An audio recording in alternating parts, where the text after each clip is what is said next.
Alasan peternak ditahan dan jadi tersangka usai lawan pencuri, polisi sebut harusnya kabur.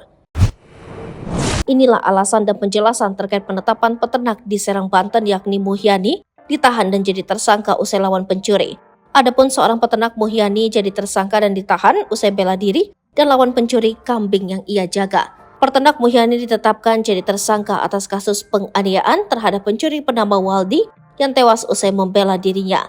Terkait hal ini, Kapolresta Serang Kota Kombes Pol Sofwan Hermanto akhirnya angkat bicara soal penetapan tersangka terhadap Muhyani tersebut. Berdasarkan keterangan ahli pidana, perbuatan Muhyani menusuk pencuri kambing dinilai bukan sebagai upaya membela diri atau terancam keselamatannya.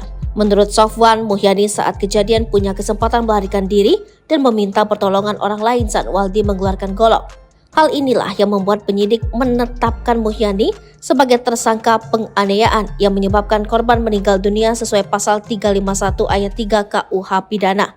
Muhyani tidak ditahan selama proses penyidikan karena kooperatif. Ia juga menambahkan penyidik telah menangani perkara ini sudah sesuai aturan yang mengacu pada KUHAP, Peraturan Kapolri atau Perkap, dan 3 asas hukum yakni asas kemanfaatan, keadilan, dan kepastian. Saat ini penahanan Muhyani yang sempat ditahan di Rutan Kelas 2B Serang ditangguhkan, namun proses hukum terus berjalan. Jaksa saat ini masih menyusun berkas dakwaan. Sebelumnya diberitakan Muhyani memergoki 2 pencuri, Waldi dan Pendi, yang akan mengambil hewan ternaknya pada Jumat 23 Februari 2023. Saat ketahuan, Waldi mengeluarkan golok dari pinggangnya, sedangkan Muhyani dipersenjatai dengan gunting, menusuk dada Waldi hingga terluka lalu melarikan diri. Namun karena lukanya parah, Waldi ditemukan tewas di tengah sawah. Kasus itu bergulir hingga pada 15 September 2023, Muhyani ditetapkan tersangka atas kasus penganiayaan yang menyebabkan hilangnya nyawa seseorang sebagaimana pasal 351 ayat 3 KUHP.